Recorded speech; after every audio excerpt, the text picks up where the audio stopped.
Bonjour à tous et bienvenue sur cette nouvelle vidéo sur les rats. Et aujourd'hui on va se poser la question de est-ce qu'on adopte des mâles ou des femelles. Et il y a une différence. Déjà au niveau physiologique, les femelles sont plus petites, donc en général c'est une moyenne mais de 150 à 500 grammes pour les femelles et de 250 à 1500 grammes pour les mâles. Donc comme vous voyez, un mâle peut faire facilement 3 fois la taille d'une femelle, donc c'est pas du tout le même gabarit. Après c'est une moyenne, comme vous voyez c'est très large comme spectrum.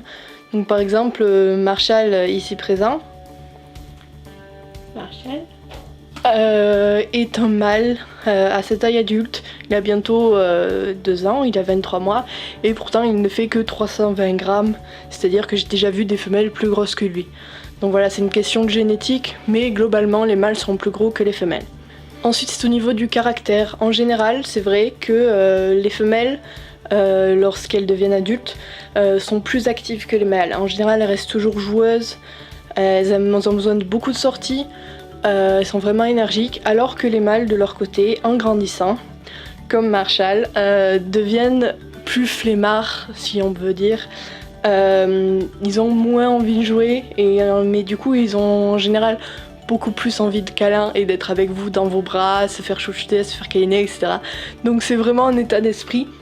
Ça dépend de vos goûts, de ce que vous préférez, de ce que vous recherchez en adoptant un rat. Donc voilà, après ce sont des généralités. Il peut y avoir des mâles très actifs, il peut y avoir des femelles très câlines.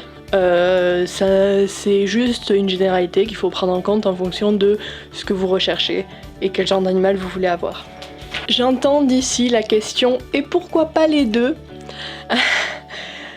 On ne peut pas faire vivre ensemble dans la même cage des mâles et des femelles rats non stérilisés, non castrés.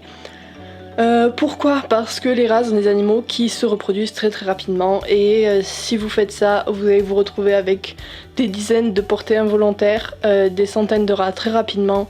C'est pas bon pour vous, c'est pas bon pour eux. Donc on proscrit. Se pose la question de est-ce que si mon mâle est castré, je peux le faire vivre avec des femelles? La réponse est oui. Après, je ne conseille pas le fait de castrer son mâle juste pour qu'il puisse vivre avec des femelles. Si c'est un mâle que vous avez récupéré déjà castré, vous pouvez le faire vivre avec des femelles. Si c'est un mâle qui a dû être castré à cause des problèmes de santé, vous pouvez le faire vivre avec des femelles. Mais n'allez pas castrer votre mâle, faire une opération qui en France reste risquée parce que beaucoup de vétérinaires n'ont pas les compétences adéquates. Beaucoup de vétérinaires ne font même pas les nouveaux animaux de compagnie et il est déjà difficile de trouver un bon vétérinaire pour soigner son rat. Alors une opération, je vous en parle même pas. Donc vraiment n'allez pas castrer votre rat juste pour le faire vivre avec des femelles. C'est inutile, c'est dangereux pour lui. Et vraiment préférez adopter un second mâle plutôt que de le faire vivre avec des femelles. Voilà, donc pour résumer, c'est vraiment une question de goût. Certaines personnes sont répugnées par les parties génitales des rats mâles qui sont très imposantes, donc ils préféreront les femelles. Certaines personnes préfèrent les rats bien calmes et câlins, donc ils préféreront les mâles. Donc c'est vraiment à votre goût, ce que vous préférez, ce que vous recherchez, puis aussi un peu au coup de cœur, en fonction si vous avez un coup de cœur sur une femelle ou un mâle. Après, vous resterez avec ce sexe-là. Donc voilà, c'est tout ce que j'avais à dire pour cette vidéo. J'espère que ça vous a aidé, que vous avez eu les renseignements dont vous aviez besoin. Si vous avez la moindre question ou même expérience, ou vous, qu'est-ce que vous préférez, si vous préférez des mâles ou des femelles, n'hésitez pas à laisser un commentaire dans cette vidéo.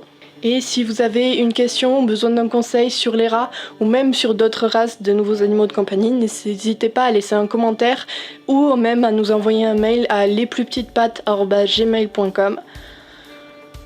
Nous essaierons de vous répondre le plus rapidement possible et le mieux possible en fonction de nos connaissances. Merci beaucoup d'avoir regardé et j'espère que vous passez une bonne journée et à la prochaine.